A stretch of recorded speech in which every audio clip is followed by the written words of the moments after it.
That's true.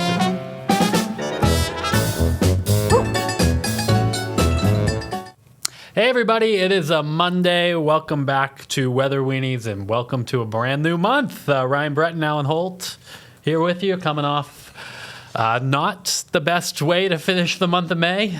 Last weekend of spring. Yeah. Meteorological spring. And it reminded us it was not summer yet. Yes. Yeah, it's funny. Yeah, it was a chilly, damp weekend, but obviously there were plenty of times where it was dry. And, you know, it is what it is. Yep.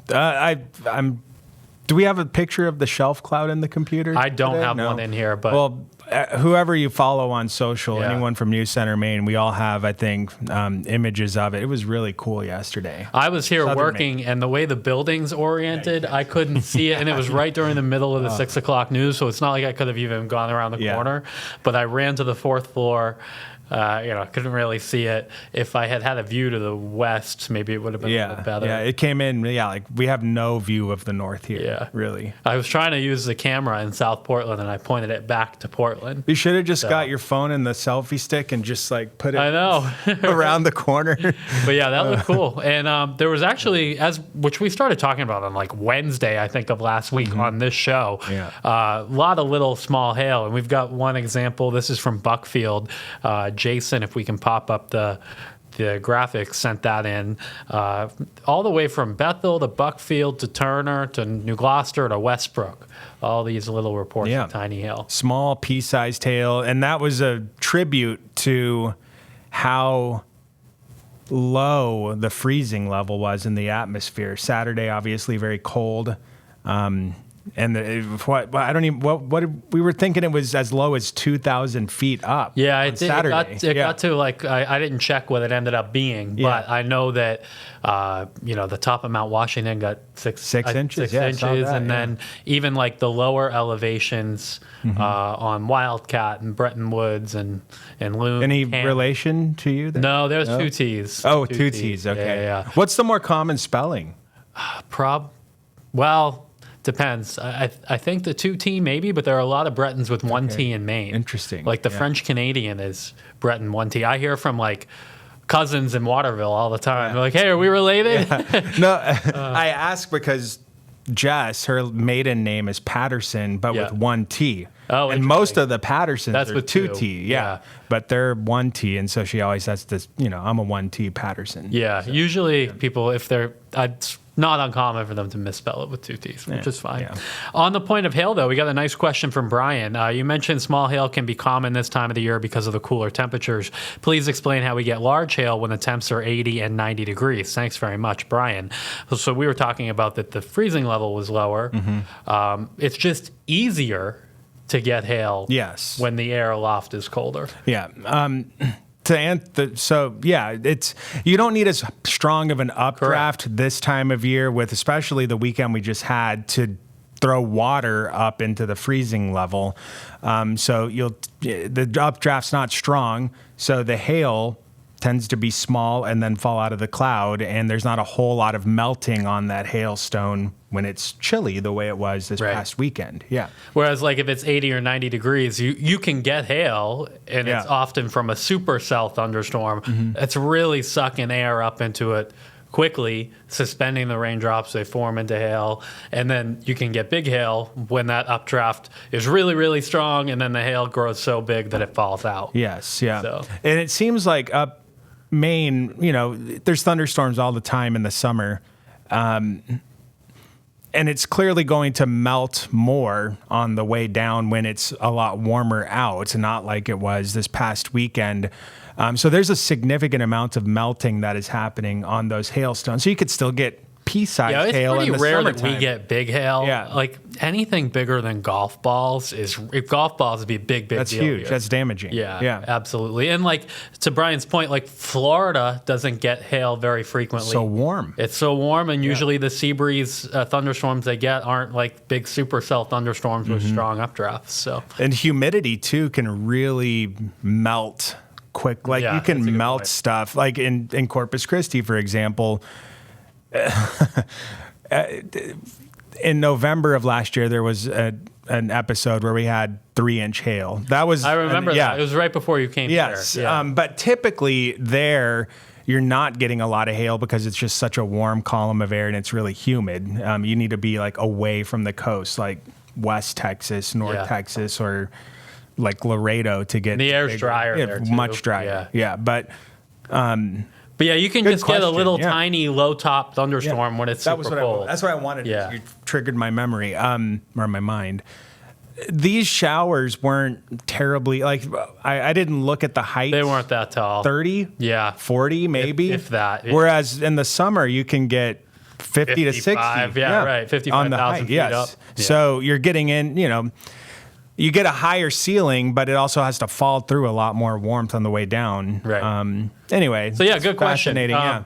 A weaker thunderstorm can produce hail when it's colder. Yes. I guess that's kind of the bottom line. That's the message, yeah. Want to quickly recap the month of May because we got a good amount of rain just where we needed it. It's perfect. I'm curious to see if we're completely rid of severe drought with this next update. I think so, right? I think we're going to be. I think so. I did yesterday check some of the USGS well water data from Sanford. It still shows that we're like way below average. Sometimes I feel like the data may not quantify what's really happening in the moment, though. Mm-hmm. Yeah. Like, my suspicion is we've made significant improvement. It was a huge dent. Right.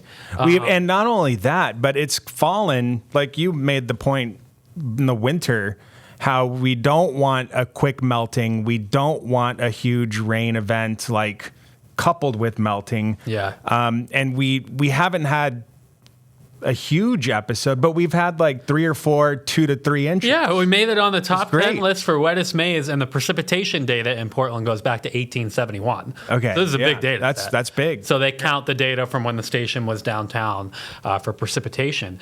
But to make it on this list and not even have to really consider flooding at all says a lot. It's really good. Perfect. It's a good thing. I was looking at wettest springs just before we came in here.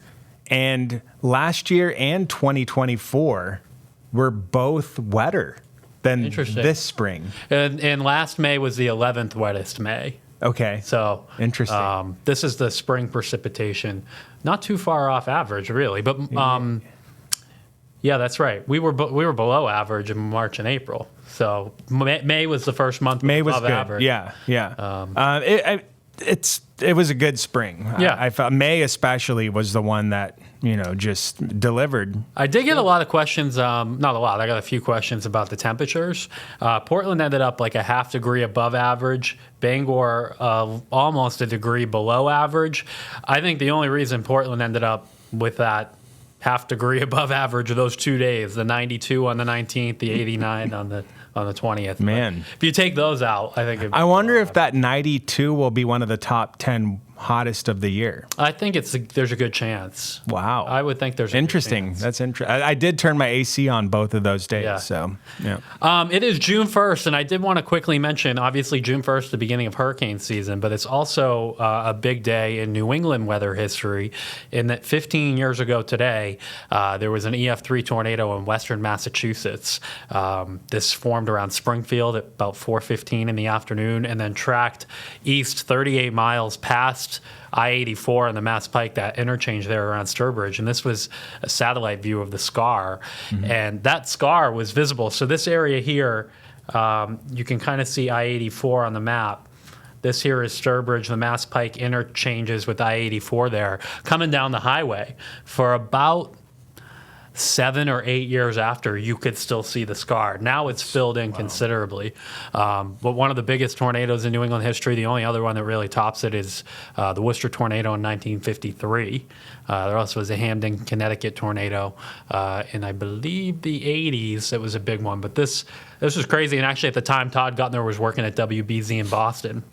He was on it. I was watching him during it. Yeah, wow. So yeah, just kind of a New England anniversary that's always thought of on this day, but now it's been 15 years. So. It's still though. Wow, that scar is like, that thing was. If you haven't seen it, go back and look at some of the radar images. If you just looked at the radar without the map behind it, you would guess it was in Oklahoma. Okay, yeah, like it was more Oklahoma 100%. style, yeah. Debris ball, full hook. This was before dual pole too, I guess. Yeah, it was. So, interesting anniversary there. And then obviously the second thing to note about today, the beginning of hurricane season. Yeah, this is, my former wheelhouse. But I always tell people, like, you don't